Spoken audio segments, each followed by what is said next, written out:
अगर आप सभी वृंदावन मथुरा घूमना चाहते हैं और वृंदावन में रहकर सारे वृंदावन और मथुरा का टूर करना चाह रहे हैं तो आप सबके लिए सबसे उत्तम जगह और रहने खाने की संपूर्ण व्यवस्था फ्री में होने वाली है। और आज हम आप सभी को वृंदावन के प्रमुख तीर्थस्थलों के विषय में बताएंगे कि आप कहाँ पर सबसे पहले दर्शन करें और कहाँ पर सबसे पहले घूमें। तो आप सबको सबसे पहले बता दें कि आप जिस भी शहर से आ रहे हों सबसे पहले आप मथुरा स्टेशन पर आएँ और वहाँ से उतरकर सीधा वृंदावन के लिए प्राइवेट टैक्सी या ऑटो लेकर वृंदावन पहुँच जाएं। वृंदावन पहुँचने के बाद आप वहाँ पर सबसे पहले आएँ अनुरुद्धाचार्य जी के आश्रम के पास। अनुरुद्धा जी महाराज जी के आश्रम में रहना खाना फ्री है और इन्हीं के पास में बहुत सारी धर्मशालाएँ बनी हुई हैं जहाँ पर आप सबसे सस्ता डॉर्मेट्री 100 रुपये से स्टार्ट हो जाती है। आप डॉर्मेट्री में रहना चाहें तो डॉर्मेट्री में रहें या और सस्ता होटल भी मिल जाएगा। अगर आप फ्री में रहना चाहते हैं तो अनुरुद्धाचार्य जी के आश्रम में रहकर आप पूरे वृंदावन की संपूर्ण यात्रा कर सकते हैं।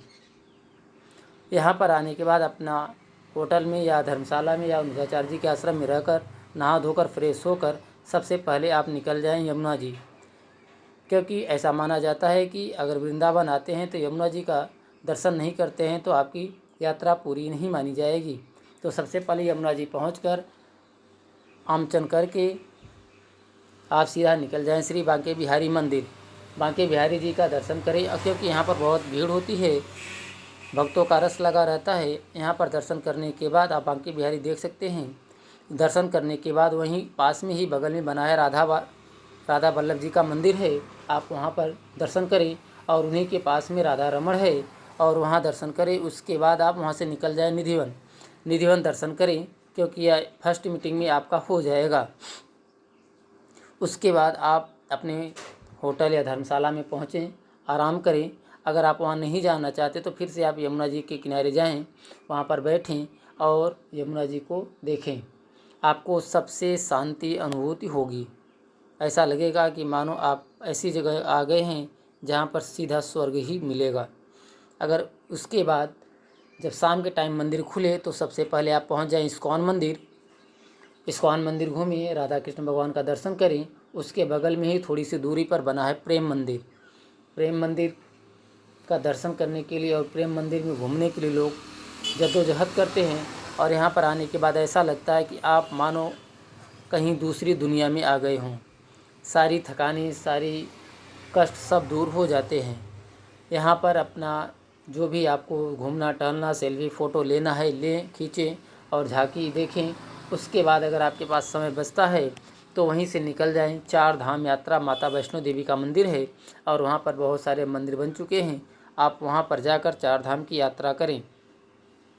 वहाँ पर घूमने के बाद आपके एक दिन पूरा हो जाएगा। उसके बाद रात अपना विश्राम करें, अगले दिन सुबह उठें और वहीं से ऑटो पकड़कर या प्राइवेट टैक्सी लेकर आप सीधा चले जाएं रमन रेती में कहा जाता है भगवान श्री कृष्ण यहाँ पर जो है बचपन में खेला करते थे, वहाँ पर लौटा करते थे, इसलिए यहाँ पर लोग आते हैं, खेलते हैं, लौटते हैं क्योंकि रेत में वही आनंद लेते हैं।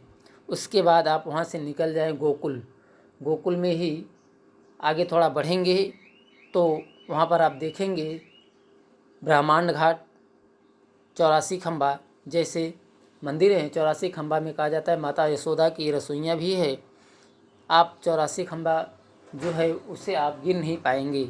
अगर आप कभी गिनेंगे तो 83 आ जाएगा या तो 85 आ जाएगा, बट 84 नहीं गिनने में आता, बट वो 84 ही हैं। इसके बाद आप वहाँ से घूमने के बाद सीधा निकल जाएं ऑटो पकड़कर गोवर्धन, जहाँ पर गिरिराज जी का मंदिर है और वहाँ पर गोवर्धन की परिक्रमा की जाती है। जो परिक्रमा शुरू करते हैं वह दान घाटी मंदिर से शुरू होती है, बड़ी परिक्रमा मार्ग से होते हुए छोटी परिक्रमा पूरी कर ली जाती है। 21 किलोमीटर की होती है। इसमें बहुत सारे मंदिर पड़ेंगे और बहुत सारे कुंड पड़ेंगे, जैसे राधा कुंड, श्याम कुंड जैसे बहुत सारे कुंड पड़ेंगे, मानसी गंगा जैसे कुंड पड़ेंगे। आप यहाँ भी दर्शन कर सकते हैं और इसके बाद अगर यहाँ से समय आपका बचता है तो आप वहीं से निकल जाएं बरसाना। बरसाने में राधा रानी का दर्शन करें।